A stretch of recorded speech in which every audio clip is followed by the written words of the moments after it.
It's a beautiful day, beautiful Tuesday, and somebody's looking beautifully green. Color of life, I'm always saying. I love that popping color. Good morning, Audrey. Good morning, Marisa. Maybe I should make it my favorite color after blue. After blue, eh? Yes. Because blue is your favorite Yes. color, isn't it? Yes, No, thank you. you're looking nice and summery. So it's fantastic. Audrey, let's get into our book today. We're talking about Inside Harare Alcatraz and other short stories. Now, this book was written by Andrew Chatora. I understand he's based in the UK, and he's got a lot of interesting topics. I must say, tell us about this book. Okay, so this book, like you said, he's got 11 short stories, all written by him. And the way he writes it, he will write a short story with different characters. So you can actually get lost in that one story, and then you go to another story. And I must commend him. He's such an amazing writer, award-winning author, even with a NAMA nominee and an international award, so many accolades. Based in the UK, he's in education, masters in media and all that, doing his PhD. And this is one of those books when you read, you actually have to go and Google some of the meanings of the words because he's that rich in his vocabulary. Yeah. And I think even for a non-Shona speaking person, they probably would also have to Google some Shona words in this book because I'm seeing of Sekuru Kongiri. And us.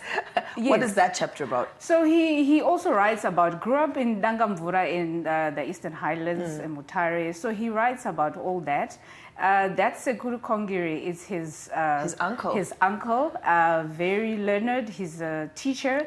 And then he's got a wife who works in the bank. Very learned with a posh job. So he talks about how this man will teach him with his maths and stuff like that. And then the wife bought a house in the suburbs. And you know how they would always brag to say, suburb, that kind of thing. But then also he talks about how everything wasn't so rosy in this family, of beer drinking, binges. And then the next day people would be at church, and praising the Lord. So it was like hypocrisy. To some extent. Or double life. Yes. And then also, that story about, he talks about the relatives visiting from Honde Valley to the posh Murambi house, and the daughters and the daughter-in-law not wanting people from the rural areas to come into to their home. house. Yes. Wow. So that's the crux of that story. How does that story end? We won't delve into it much, but we can talk about another story. I'll say Andrew's very bold. He talks about those pertinent... topics that we don't really see. Yes. Yeah, so there's one chapter where he talks about the avenues versus Epworth, and he's talking about, all that sex work that goes into it. And I like how he brought out the characters. All of the ladies in there have a story. We're always saying everyone has a story. Yeah. One was actually married with her children, but there was a lot of abuse. And then she ended up leaving the house. One character was actually raped and sort of forced into this. One other girl grew into it. You know how you grow up into something. The mother was a sex worker. She had 5 daughters. They all turned up to sex work. So he talks about the dangers and all that. And I see in that chapter he's talking about reclaiming lost ground. Like how do they reclaim from that life of prostitution? Do they get out of it? What are some of the lessons that we get out of that chapter? Yeah, so there's a bit of, how there's also human trafficking these days. So one organization comes to the aid of these women, and offers pro bono legal services, and then takes some of the pimps and all the other people involved to court. So eventually, yes, the ladies do get some victory in court. But I would say, the story is just rampant. We hear about this everywhere. And like I'm always saying, it didn't even start here. This was even in the Bible. We see it was there. Yeah. Yes. So there's nothing new under the sun. No. Right. So there's a chapter in here that says Black Britain. Tell us about this chapter, Black Britain. So, like I said, Andrew, born here but based in the UK, works there.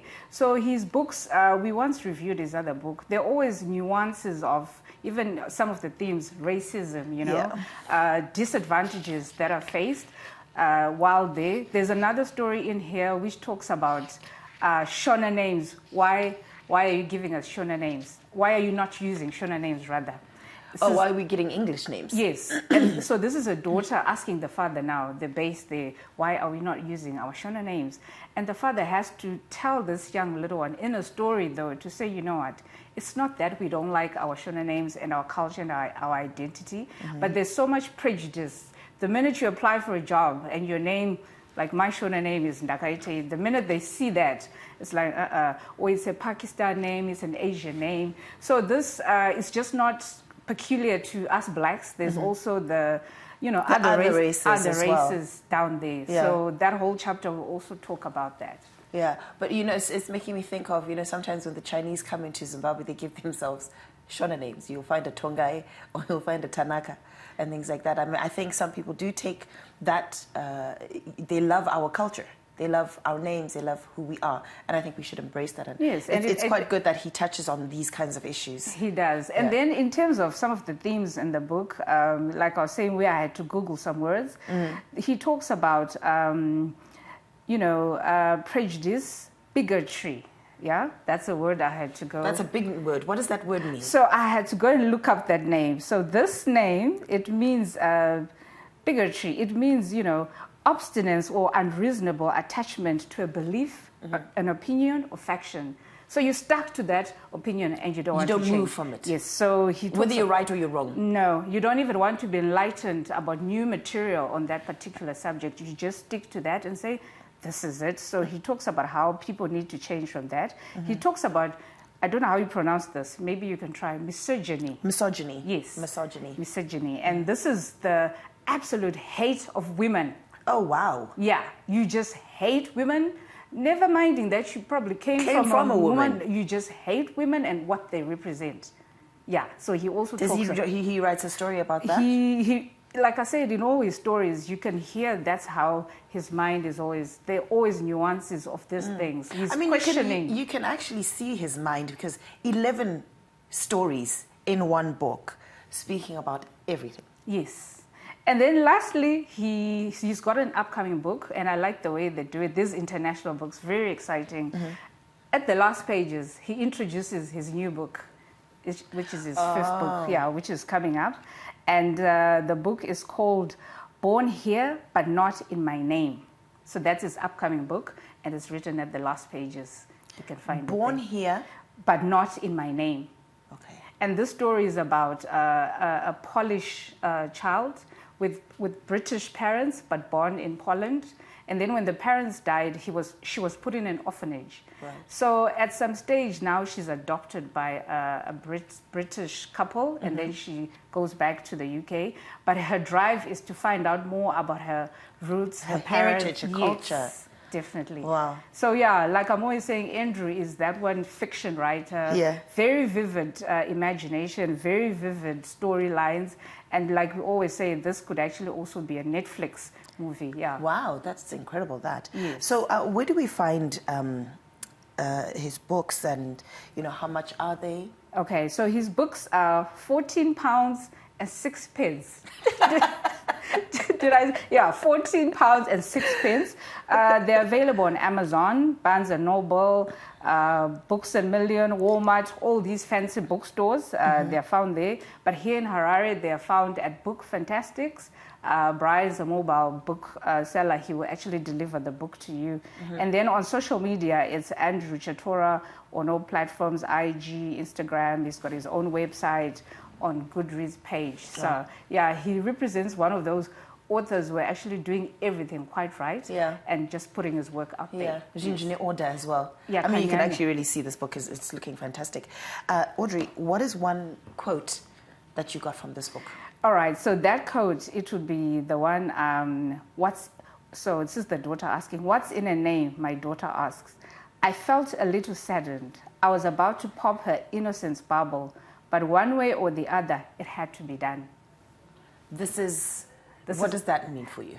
I think how, we are this other generation, we've got kids, right? So there are things that the young ones, they haven't grasped the full implications out there in the world. So they're still of life. They're still in that bubble. Life hasn't humbled them. But then, as a parent, I think it's actually important to tell your children, even from that young age, like this man was trying to address the issue of racism, the issue of your name. That is going to be out there. You're going to get in touch with it. It's going to be hard just because of your Shona name. Yes. Well, that's it. So some lessons as well for even how we raise our kids. Yes. Really for the world, how we prepare them. Definitely. Yeah, I'm going through that right now with my big giant, just preparing him because he's out on his own now. So thinking, is he going to be okay? But you know what? They're always going to be fine. Of course. Audrey, thank you so much for enlightening us about Harare Alcatraz. I thought it was like some Godfather movie. The title sounds very interesting, I must say. There is a story actually set in prison. You know, Oh, like I wow. said, his mind is so vivid and very, it's everywhere. It's He touches on everything. Yes, so there It's a is great, that one story. looks like it's a great read. £14, 6 pence. Yes.